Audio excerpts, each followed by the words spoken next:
Lo voy a volver a leer, voy a volver a leer el enunciado, como decía hoy. Tiene dos renglones, pero es tan profundo y tan amplio que amerita que le prestemos un poco de atención, pues nos tomemos un tiempo para analizar lo que significa todo esto. Dice la declaración de fe en el párrafo 2 del capítulo 9, que tiene dos apartados. Dice: el hombre en su estado de inocencia tenía libertad y poder para querer y hacer lo que era bueno y agradable a Dios, pero era inestable y podía caer de dicho estado. Hasta ahí lo que dice la declaración de fe. Y nos dice cuatro cosas importantes: que el hombre estaba primero en un estado de inocencia, que yo le llamo de virginidad espiritual, porque estaba nuevito, era una cosa perfecta el hombre, y además tenía libertad, y no solo libertad, sino también el poder para hacer lo que era bueno, dice. Y eso es lo que dice la Escritura: tenía libertad y poder para hacer lo que era bueno y agradable a Dios, que era, se puede traducir en una palabra, que es obedecer, obedecer a la voz de Dios. Pero dice que era inestable y podía caer de dicho estado. Ahora, ¿por qué era inestable y por qué podía caer de dicho estado? Simplemente lo podíamos resumir en porque Dios así lo determinó. Simplemente porque Dios así lo determinó y su decreto eterno así lo expresa para el hombre, para la voluntad para con el hombre. ¿Y para qué? Porque todo lo que hace Dios tenemos que tener en cuenta que es por gracia y para su gloria. Entonces, todo lo que podía venir a través de la creación no era otra cosa que algo bueno, como dice la Escritura, en gran manera, aún con la creación del hombre. El hombre era perfecto, era bueno, y en gran manera la creación del hombre era muy buena, era algo que podía llamarse, yo le digo, la corona de la creación fue el hombre para Dios. A pesar de que no valemos, a causa del pecado no valemos nada si no somos, si no estamos en Cristo, somos sumamente valiosos para Dios. Tengamos en cuenta una cosa importantísima, que es cuando Dios hace al hombre, la Trinidad se pone a dialogar y a deliberar para crear al hombre. No fue que hizo tris con la mano Dios y creó al hombre, deliberó la Trinidad. Tan importantes somos como hombres, como personas que Dios creó, y lo que nos creó, ¿para qué? Para su gloria. Ahora el hombre, en su libre albedrío, que era lo que tenía Adán, como bien lo dijo el pastor, libre albedrío lo tuvo Adán y nadie más que Adán en el principio. Nosotros tenemos algo parecido cuando fuimos regenerados, pero no es lo mismo. Ahora vamos a ver por qué. La pregunta del millón es la que hizo justamente Héctor, que dijo: yo no entiendo esto. Yo no entiendo esto. Si el hombre era perfecto, Dios hizo al hombre perfecto y recto, ¿por qué el hombre pecó? ¿Por qué el hombre decidió desobedecer? Hay dos puntos de vista que podemos analizar para profundizar un poquito, que es el punto de vista de Dios y el punto de vista desde el hombre, desde la visión de Dios y desde la visión del hombre, o sea, lo que Dios hizo y lo que el hombre hizo, cómo podemos ver lo que el hombre hizo. Vamos a comenzar viendo el por qué el hombre se desvió, por qué el hombre hizo lo que no debía hacer, por qué el hombre desobedeció.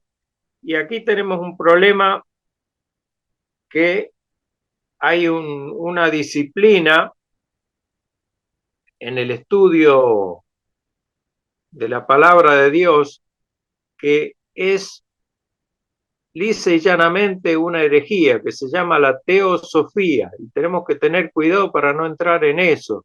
La teosofía no es más que el agregado de la filosofía al pensamiento humano para tratar de analizar e interpretar la palabra de Dios sin el auxilio y la iluminación y guía del Espíritu Santo, que es lo que nosotros como creyentes necesitamos para poder realmente hacer una exégesis correcta de lo que dice la palabra de Dios. Nosotros no somos simplemente filósofos, sino que si bien dentro de la interpretación bíblica, de la hermenéutica que podemos hacer y la exégesis que podemos llegar a hacer, algo de filosofía se filtra porque es necesario, es útil también, pero no llegar al término de o al extremo de querer interpretar todo con nuestro propio razonamiento porque llegamos a conclusiones, como decíamos la vez pasada, totalmente erróneas y de ahí salen las distintas ramas de interpretativas de la palabra de Dios y algunas terminan en herejía, como por ejemplo mormones, testigos de Jehová, etcétera, etcétera, que se dicen ellos evangélicos, como habíamos hablado. Pero bueno, yendo al problema del hombre, de Adán y Eva, tenemos que empezar analizando desde la mirada del hombre que hay una cuestión básica que es que saber y conocer no son la misma cosa. Saber y conocer no son la misma cosa. ¿Y por qué no son la misma cosa?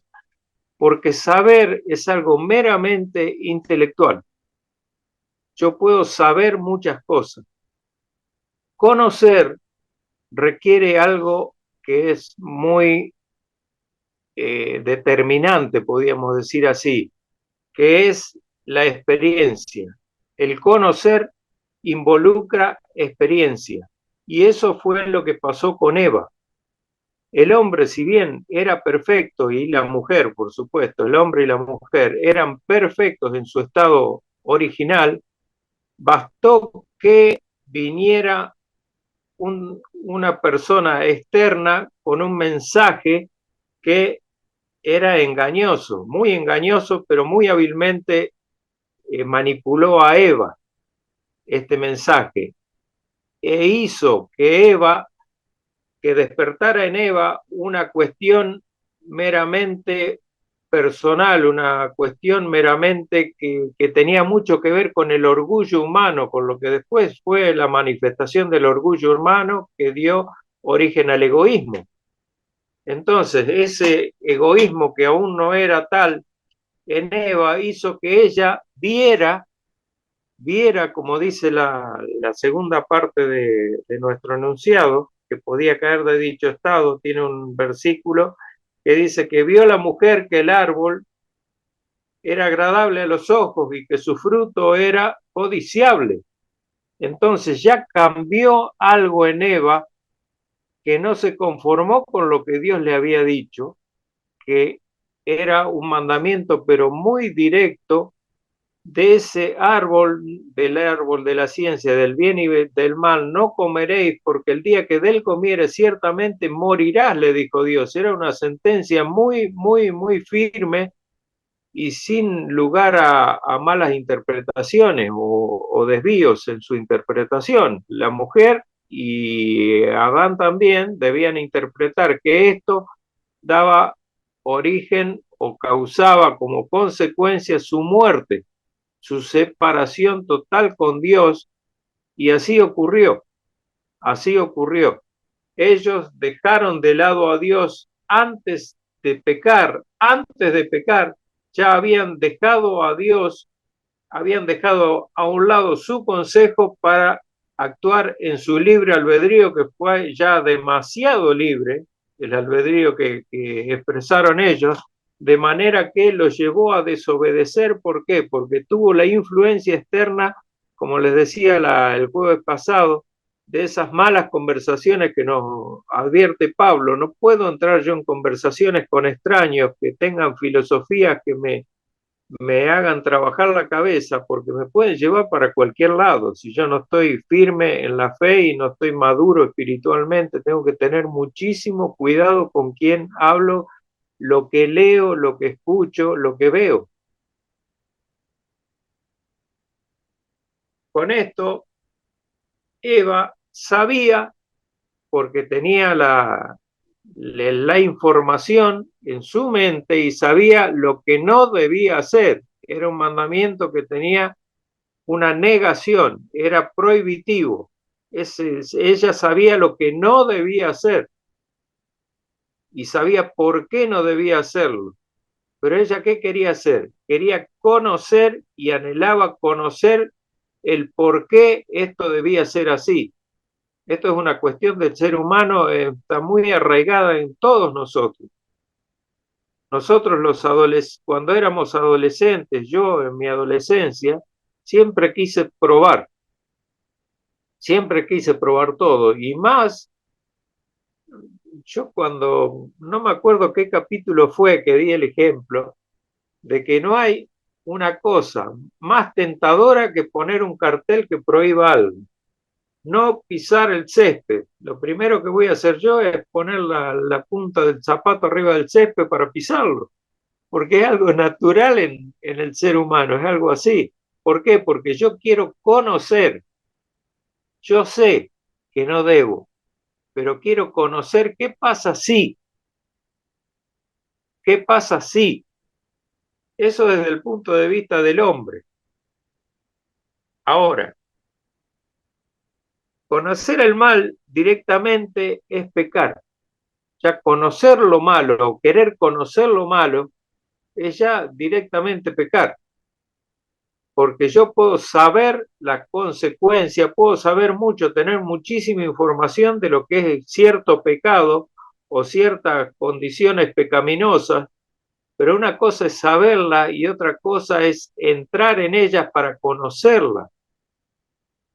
Porque si yo sé que tomar algo, comer algo es malo y es un pecado que va en contra de lo que Dios dice, yo no puedo tratar de conocer eso para ver si eso es así porque estoy pecando, ya estoy entrando en el terreno del pecado. Yo con conocer estoy en el límite de la tentación y nada más que hasta ahí llego. Pero si quiero conocer, ya debo entrar en ese terreno. Y Jesús por eso le decía a los judíos, en Juan 8, 31, 32, dijo Jesús, si vosotros permanecéis en mi palabra, seréis verdaderamente mis discípulos y conoceréis la verdad y la verdad os hará libre. Entonces Jesús le estaba diciendo que ellos tenían que permanecer, o sea, tenían que adoptar un estado de conciencia que les permitiera estar en Jesús, en sintonía con Jesús y sus enseñanzas. ¿Por qué? Porque ahí conocerían la verdad, o sea, ¿qué pasaría? Experimentarían la verdad. Yo conociendo, sabiendo de Jesús, siguiendo a Jesús y lo que Jesús expresa a través de su palabra, yo conozco la verdad. ¿Por qué? Porque voy experimentando eso a través de mi vida. No sé si les pasa a ustedes cuando hacen la voluntad de Dios y van teniendo bendición tras bendición y bendición tras bendición cuando oran y son respondidos en sus oraciones y no ven la mano de Dios favoreciéndolos. Yo creo que sí, a muchos nos ha pasado eso. En cambio, cuando hacemos nuestra propia voluntad, muchas veces nos sentimos como aturdidos, como perdidos, como no sabiendo hasta dónde podemos llegar haciendo nuestra propia voluntad, y es por eso que viene siempre la pregunta recurrente que es, ¿cuál será la voluntad de Dios para mi vida en tal o cual situación?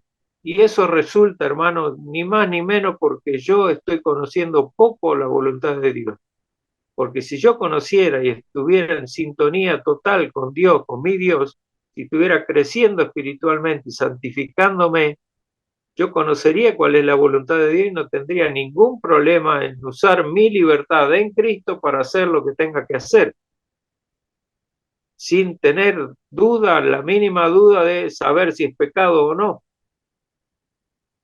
Ahora, en Eclesiastés 7:29, lo que habíamos leído, yo lo leí en un par de versiones para tener una mayor claridad, decía que Salomón había escrito, he aquí solamente esto he hallado, que Dios hizo al hombre como recto, Dios hizo al hombre recto, pero él, usando su libre albedrío, que eso no lo dice Salomón, lo pongo yo, buscaron muchas perversiones, dice.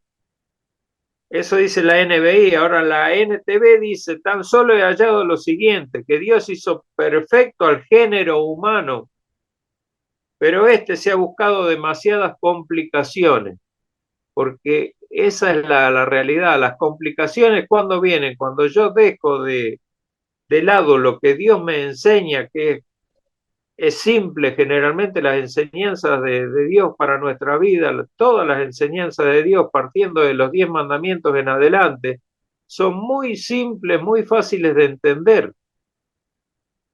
Pero ¿qué pasa? Son muy difíciles de asimilar, son muy difíciles de tragar y muy difíciles de aceptar muchas cosas. ¿Por qué? Porque mi carne hoy, que ya estoy contaminado con el pecado, me lleva a querer otra cosa. Por eso que Pablo lo dice muy bien en su palabra, el querer hacer el bien está en mí, el querer el bien, dice Pablo, está en mí, pero no el hacerlo. ¿Por qué? Porque encuentro una ley en mis miembros, otra ley que no es la ley de Dios, que me lleva al pecado. ¿Y eso dónde está? En mi carne, en mi carnalidad. Esa ley está en mi carnalidad y me lleva al pecado, aunque yo quiero hacer lo bueno. El deseo mío es hacer lo bueno, pero no llego nunca a concretarlo. ¿Por qué razón? Porque mi carne me lleva al mal, a lo malo. Ahora, Adán y Eva llevan y optan por dar rienda suelta a su libertad de acción y llegan a dar totalmente la espalda y dejar de lado a Dios. Y aquí es la causa del problema. El hombre separado de Dios no puede hacer nada bueno. El hombre separado de Dios no puede hacer más que pecado, aún en su estado de total inocencia, como podemos ver que pasó con Eva y con Adán. Y por eso la importancia, les vuelvo a repetir, eso está en 1 Corintios 15:33, en otro contexto, en el contexto de la resurrección, pero es válido para todas las situaciones. No erréis, dice Pablo, las malas conversaciones corrompen las buenas costumbres. Eso reténganlo, ténganlo muy claro. Las malas conversaciones corrompen las buenas costumbres. O sea, el mal consejo, el entrar en un terreno, aunque sea de diálogo, con algo que es ajeno, extraño a lo que es la palabra de Dios, cuidado, cuidado, porque nos lleva a errar, nos lleva a errar, nos lleva a salir del camino recto, y esas son las malas costumbres que vamos adoptando y que nos van quedando y que vamos haciendo hábito muchas veces de ellas. Tengamos cuidado con eso.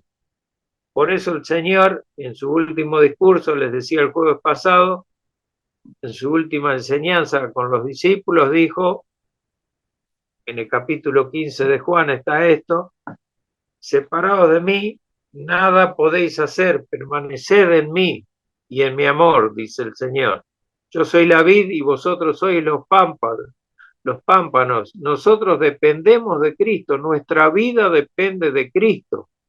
Y aquí viene la parte de el por qué yo decía que hay una visión de parte del hombre, una visión desde el hombre y otra visión desde Dios.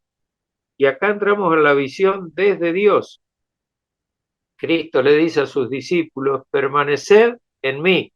¿Por qué? Porque yo soy la vid, yo soy el que le da vida a ustedes, yo soy el que transmito la savia hacia ustedes, ustedes son los pámpanos, ustedes son el fruto, y ningún pámpano que puede dar fruto separado de mí nadie puede dar fruta, nadie puede hacer nada bueno, nada bueno.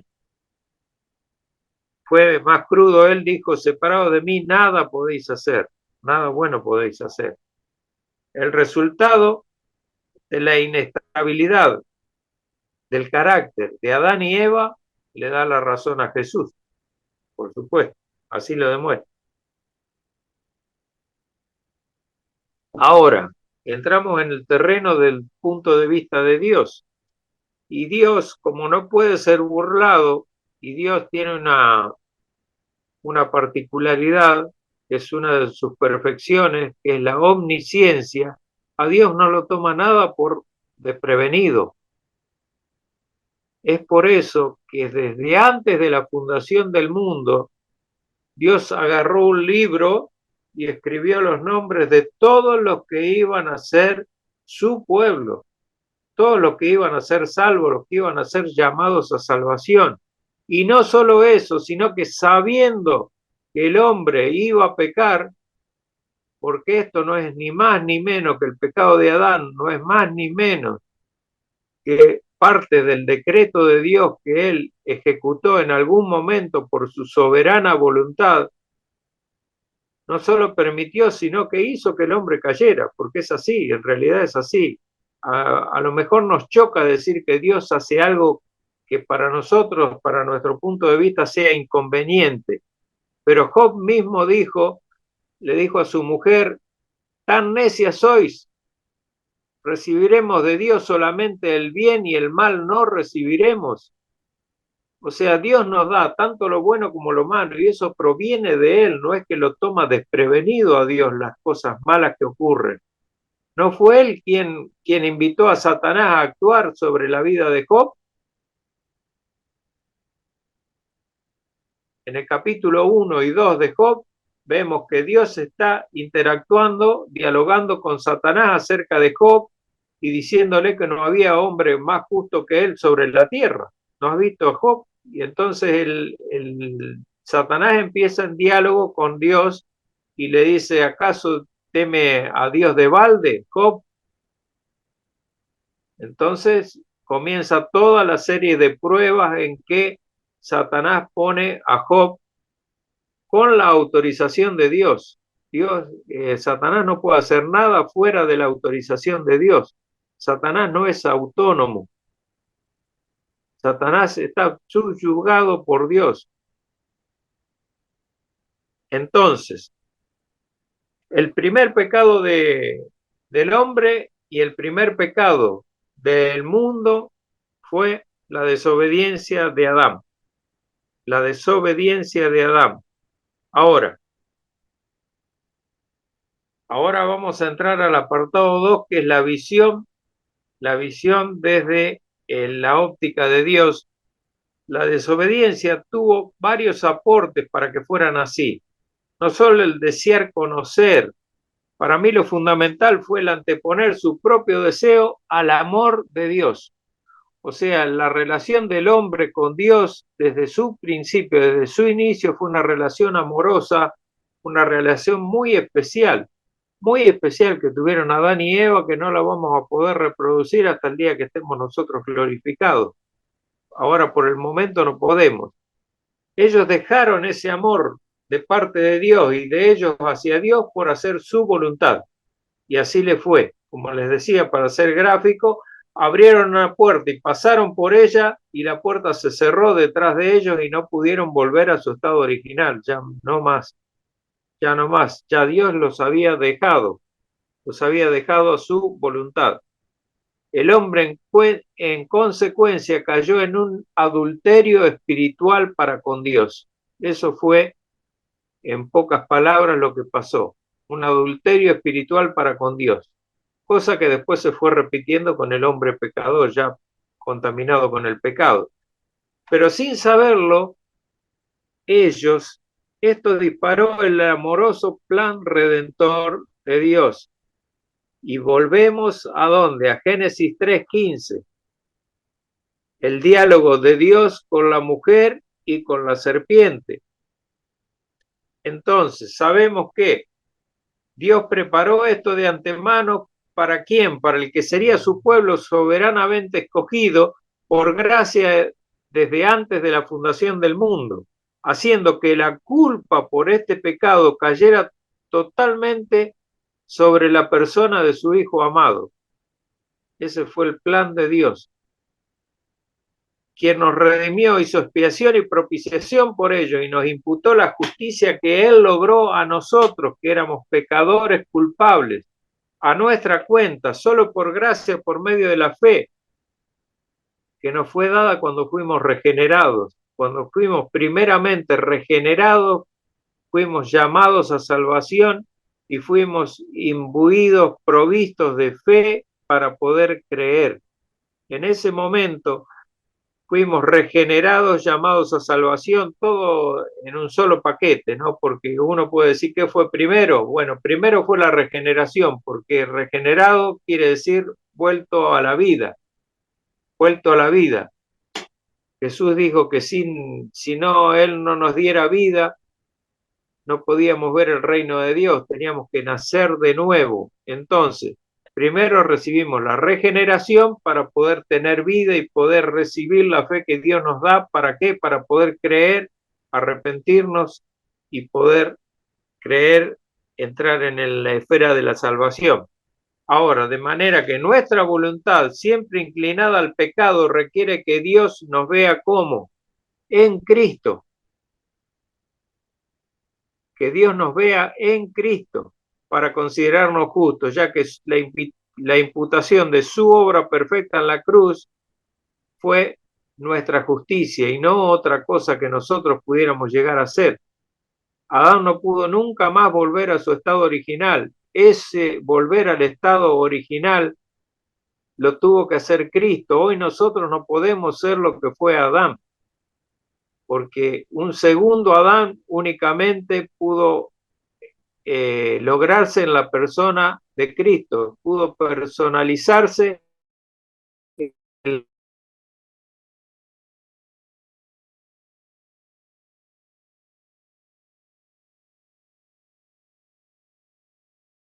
Se cortó la...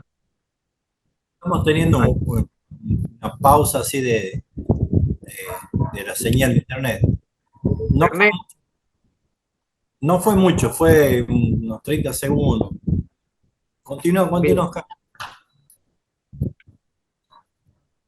O sea, resumiendo, el tema que Dios no solo nos permitió, sino hizo que el hombre cayera en el pecado. ¿Para qué? Para poder glorificarse y poder poner en marcha su bendito plan de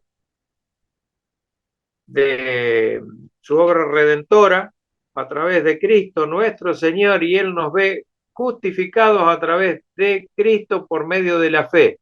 Y todo eso lo hizo solo por gracia, por su gracia soberana, porque Dios lo quiso y nada más que por eso, no hay otra explicación. Dios quiso que las cosas fueran así y así fueron. Y el hombre, a pesar de utilizar su libre albedrío a su propia manera, no hizo más que cumplir con la voluntad de Dios indirectamente, porque esa desobediencia es lo que disparó ese plan maravilloso de redención por la cual Cristo vino como el segundo Adán, como dice Pablo en Romanos, como el segundo Adán, para que nosotros tuviéramos la vida espiritual que habíamos perdido por el pecado de Adán. Ahora, entonces, nuestro propio libre albedrío, que hoy podíamos decir que está resuelto y está devuelto, no es tal. No es tal como en el caso de Adán, como el primer Adán. ¿Por qué? Porque el primer Adán ya perdió eso, perdió esa capacidad. Hoy nosotros necesitamos imperiosamente que Dios nos vea a través de Cristo Jesús y de su obra en la cruz. Si no, no podemos, Dios no nos puede ver justo a nosotros, nunca. O sea, el perdón del haber desobedecido, el perdón por el pecado, Dios lo ve así a través de Cristo. Por eso la redención, por eso la liberación del pecado. Yo ahora el libre albedrío mío me alcanza para decir, esto es pecado, yo no quiero pecado y me puedo resistir al pecado. Sí, hoy sí puedo resistirme al pecado. Mientras era inconverso, mientras no estaba en Cristo, no podía, porque todo mi deseo era hacer pecado.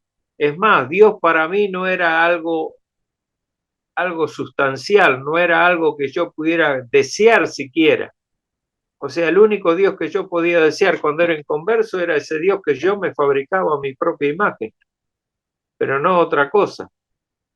Ahora, el hombre le devuelve el libre albedrío Dios al hombre. De cierta manera sí, podríamos decir, ni sí ni no. Un no, un so, un ni, un so. no sé, el hombre tiene un libre albedrío para desear lo bueno, pero no para hacerlo. Pablo lo dice claramente. El querer el bien está en mí, pero no el hacerlo. Por eso necesito imperiosamente la obra de Cristo en mi vida para que Dios me pueda ver justificado, me pueda ver justo, me pueda ver un hombre recto. Bien. Romanos 5:8 dice que Dios muestra su amor para con nosotros en que aún siendo pecadores, Cristo murió por nosotros. Nunca fuimos ni seremos dignos ante Dios, pero por Jesucristo podemos ser declarados justos aún siendo pecadores. Esa es la conclusión. Y con esa conclusión yo creo que no sé si pudimos llegar a un entendimiento, Héctor, de lo que vos preguntabas, ¿por qué el hombre siendo justo pecó? ¿Por qué siendo el hombre recto y perfecto pudo llegar a caer en pecado? Simplemente porque Dios así lo determinó. Esa es la respuesta corta. Ahora, ¿por qué Dios lo determinó? Porque Dios es soberano y hace lo que Él quiere, y todo lo que hace lo hace para su propia gloria. Y no tiene que pedirle permiso a nadie ni opinión a nadie si le parece bien o le parece mal. Yo sé que esto es muy duro decirlo así, pero es así, la realidad es así. Párrafo 3, el párrafo siguiente, dice la declaración de fe. El hombre por su caída en un estado de pecado ha perdido completamente toda la capacidad para querer cualquier bien espiritual que acompañe a la salvación.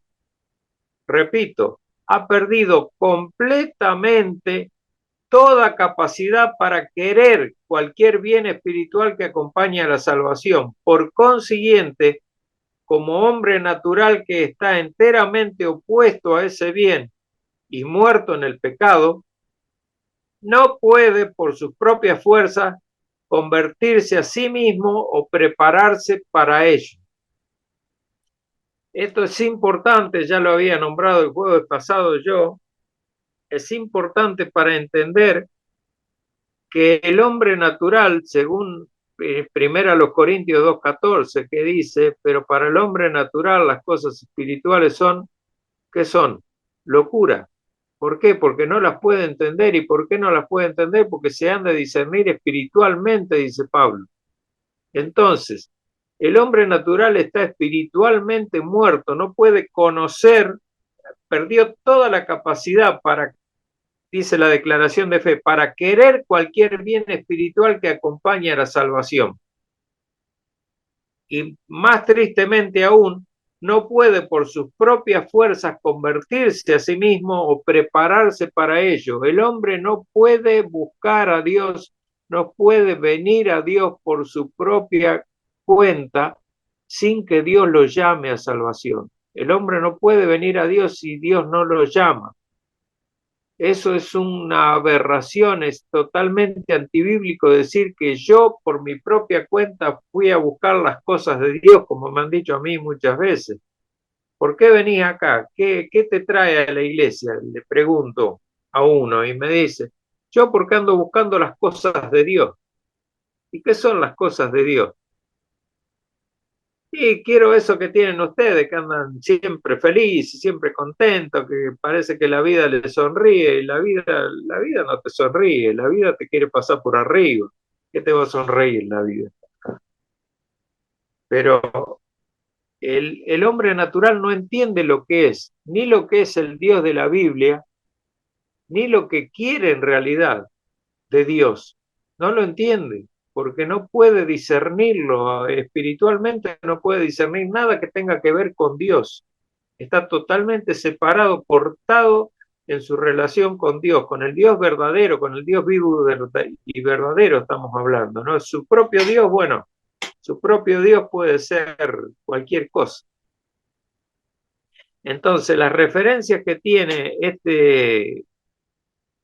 este párrafo 3 son, creo que, 1, 2, 6, tiene un montón de versículos. Vamos a empezar leyendo algunos, por ejemplo, Romanos 6, 16, 20, porque es interesante lo que dice.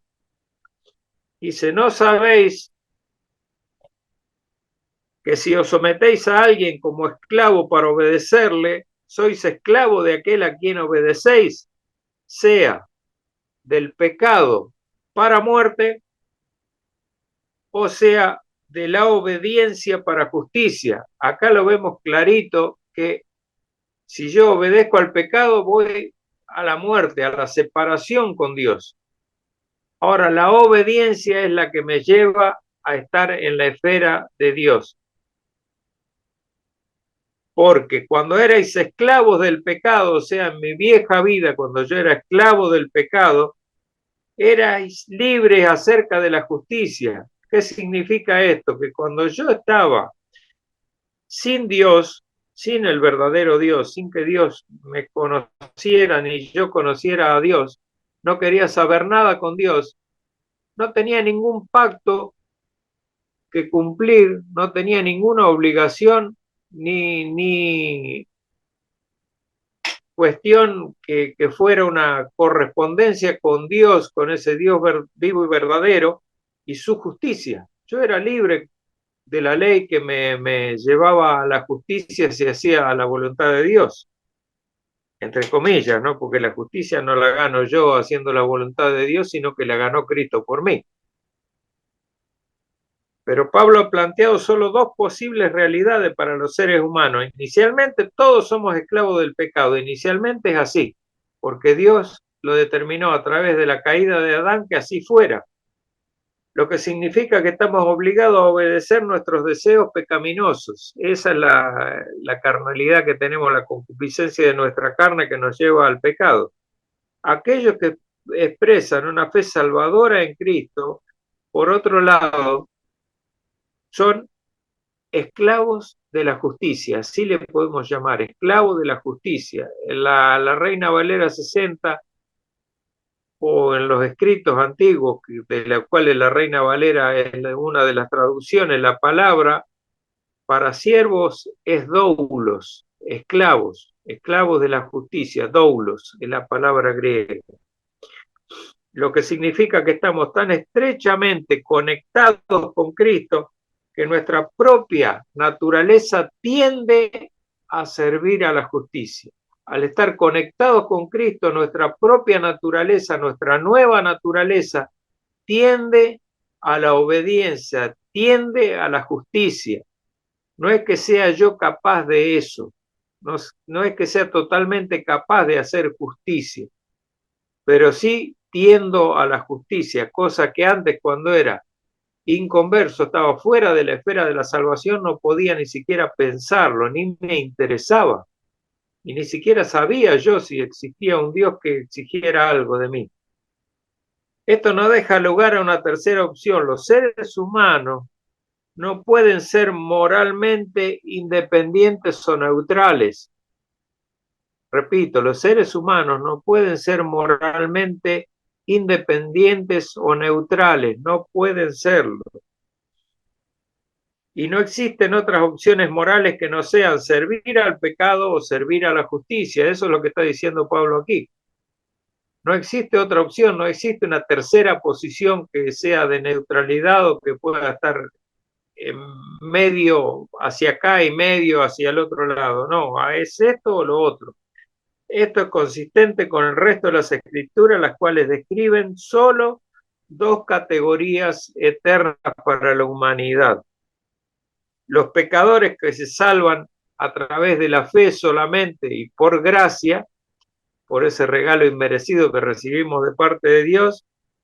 Por ejemplo, Efesios 2:8, que dice, por gracia sois salvos por medio de la fe, y esto no de vosotros, porque es don de Dios, no por obras, para que nadie se gloríe.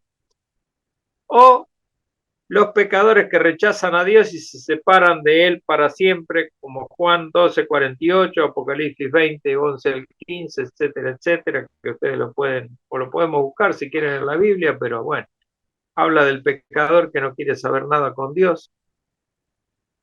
Ahora Pablo considera las ventajas de cada una de las opciones está hablando de la perspectiva de un creyente que se ha salvado. El nosotros que dice Pablo, que está utilizando en el texto, se refiere a aquellos que son cristianos, que son realmente convertidos.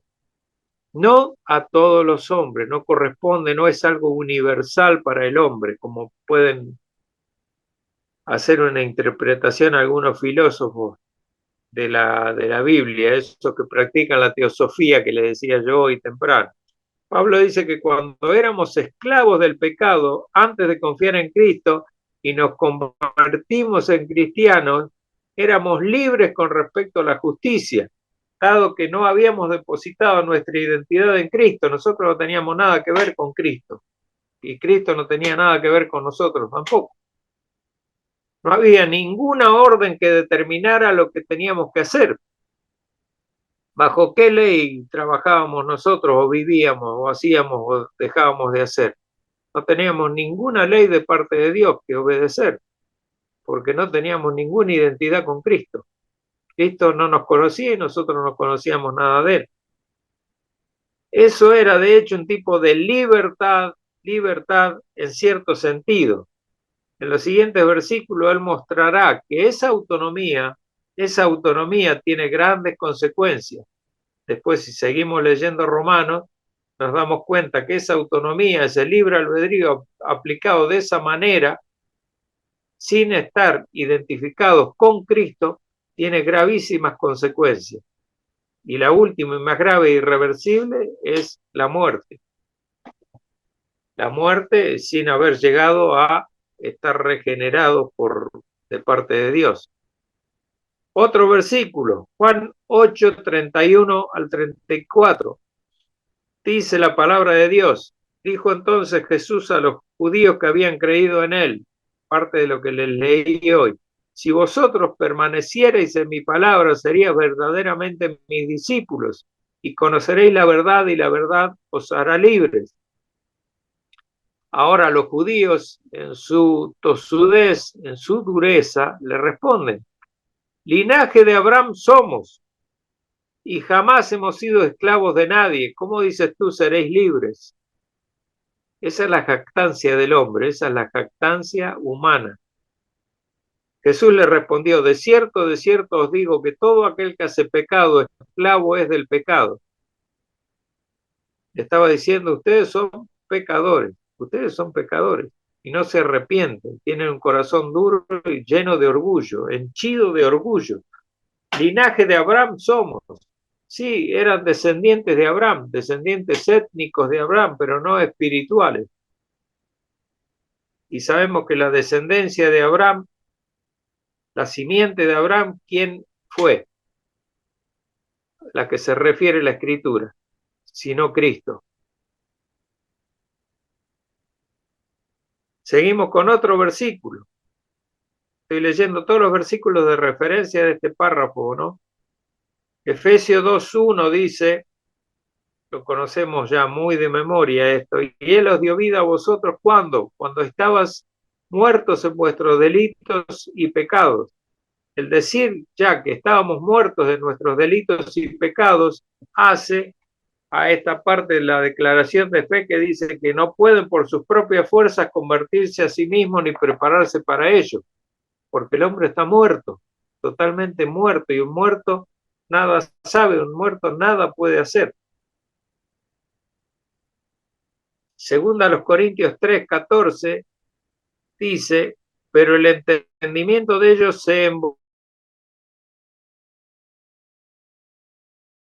de la dureza de los judíos, que hasta hoy dura. Cuando dice Pablo, el entendimiento de ellos se embotó, porque hasta el día de hoy, cuando leen el Antiguo,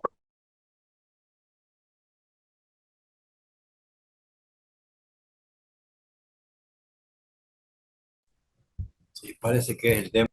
no hablemos de hacerlo. En Juan 3:3, la palabra de Jesús dice, de cierto te digo que el que no naciere de nuevo no puede ver el reino de Dios.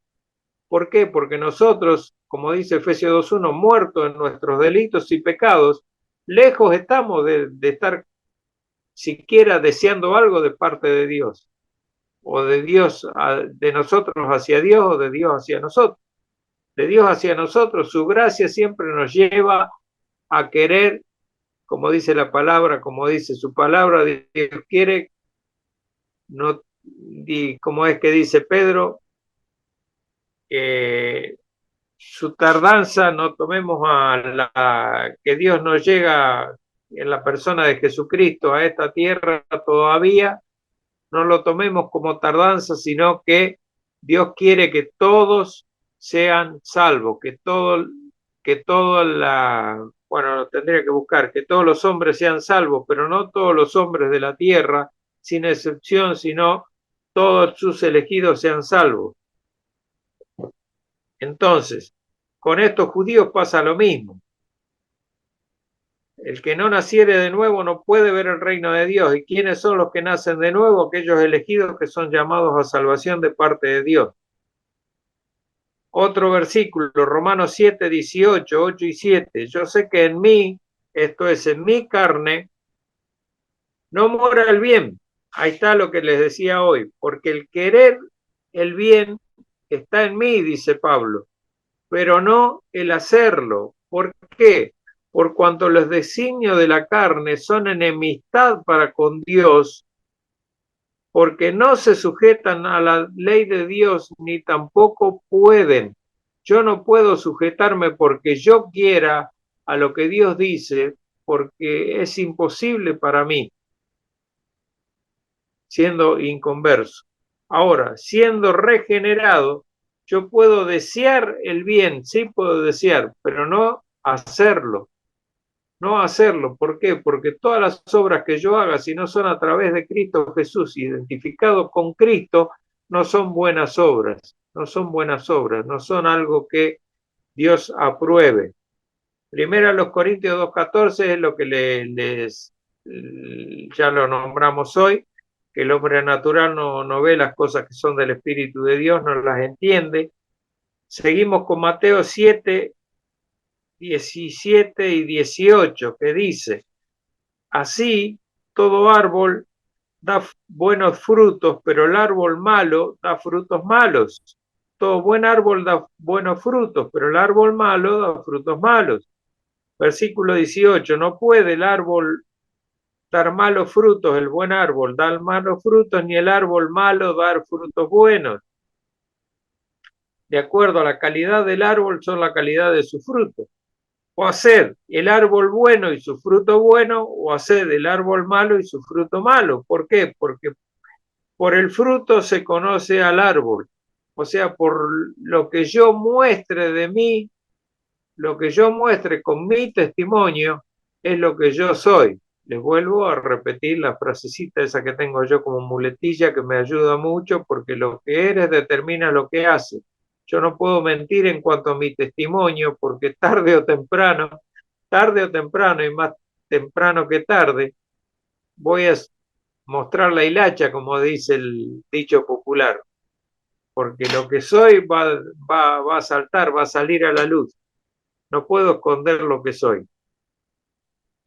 Entonces, si soy un mal árbol, mi fruto va a ser malo. Ahora, si soy un buen árbol, puedo dar un fruto bueno, únicamente un fruto bueno. ¿El fruto cuál es?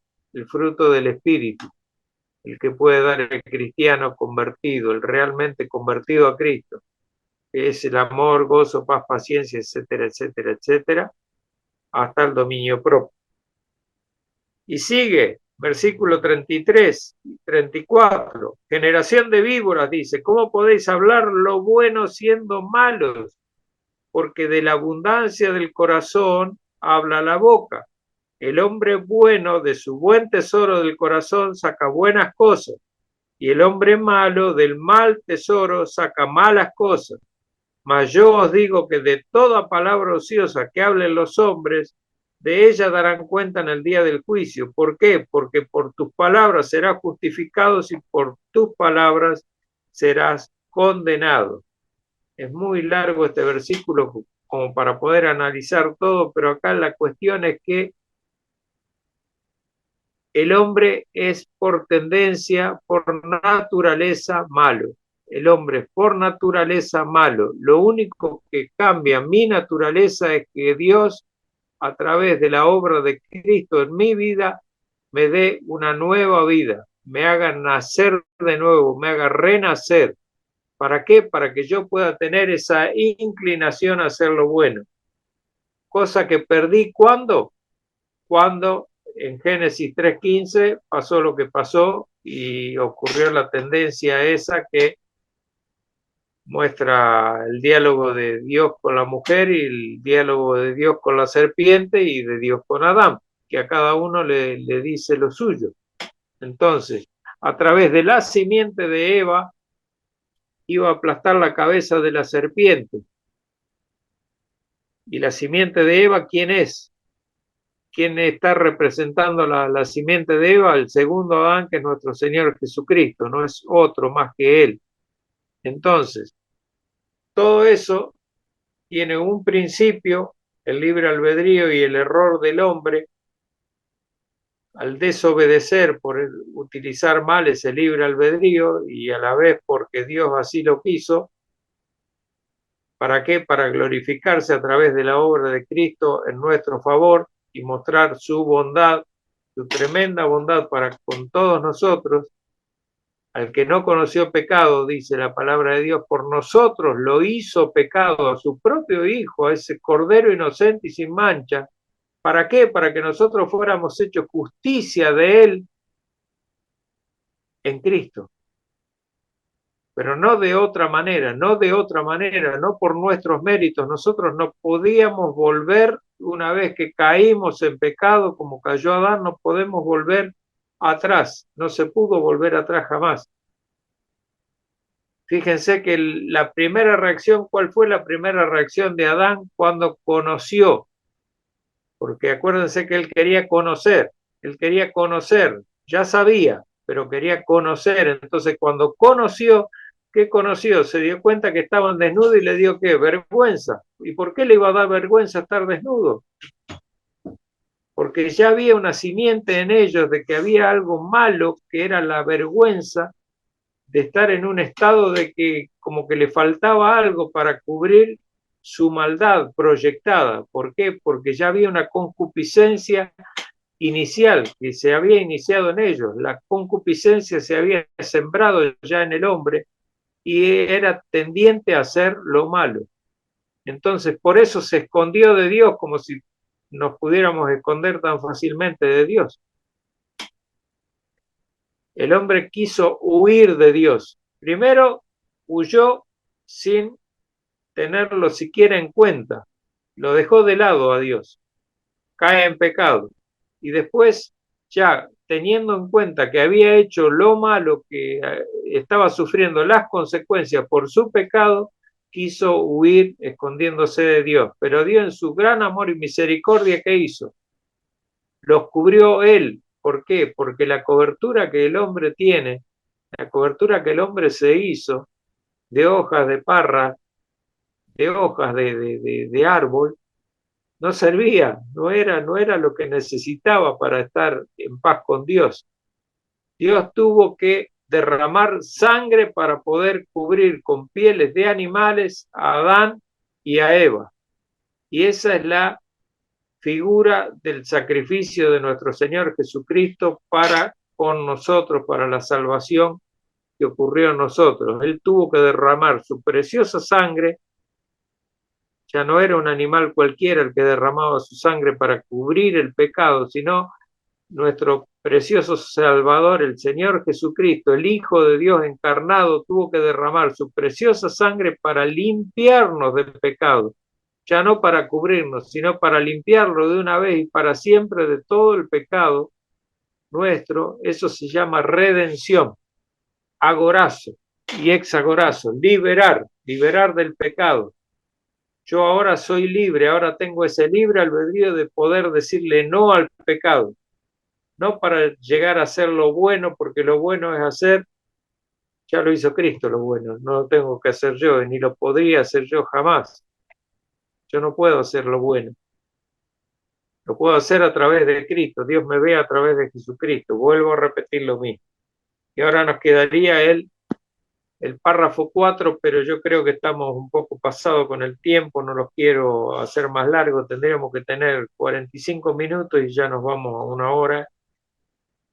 Así que lo vamos a dejar para el jueves que viene, hermanos.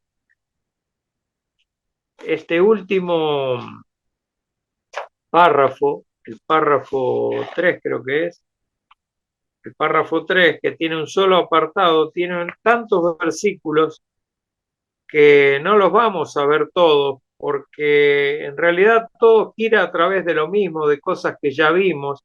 Efesios 2, 8 y 9, Filipenses 1, 29, Hechos 11, 18, etcétera, etcétera. Los podemos leer porque no sería una carga ni un peso leerlos, pero no quiero alargar demasiado. Yo se los dejo porque ustedes los tienen en la declaración de fe. Les pido que lo lean para que si surge alguna pregunta o algo como tuvo Héctor, una duda o algo que no entendía, no podía comprender bien, recuerden que yo no puedo explicar, ni nadie va a poder explicar cabalmente por qué el hombre pecó, sino porque fue la voluntad de Dios que así sucediera. Aunque nos parezca chocante, pero así fue. Si no, estaría diciendo que a Dios hay algo que lo toma por sorpresa. Y si yo digo que a Dios algo lo toma por sorpresa, digo que Dios, después que el hombre pecó, habría planeado la redención. Y no fue así. El plan de redención estuvo preparado mucho antes de la creación del mundo. Así como Dios sabía al respecto de los ángeles. Bueno, si entramos en el tema de la angelología, por ejemplo, y empezamos a ver por qué la tercera parte de los ángeles cayeron, no cayeron porque se rebelaron contra Dios, sino porque Dios así lo determinó también. Esos fueron ángeles elegidos para esa función, precisamente. ¿Por qué? Porque Dios jamás lo volvió a llamar a su lado y a restablecerlo a su condición original. Los ángeles son seres que no pueden tener libre albedrío. Los ángeles son la voluntad expresa de Dios, la voluntad pura de Dios expresada en obediencia. Los ángeles son administradores de la voluntad divina y no pueden hacer otra cosa. No voy a entrar en el tema más que decirles eso. Los ángeles que cayeron porque Dios así lo determinó.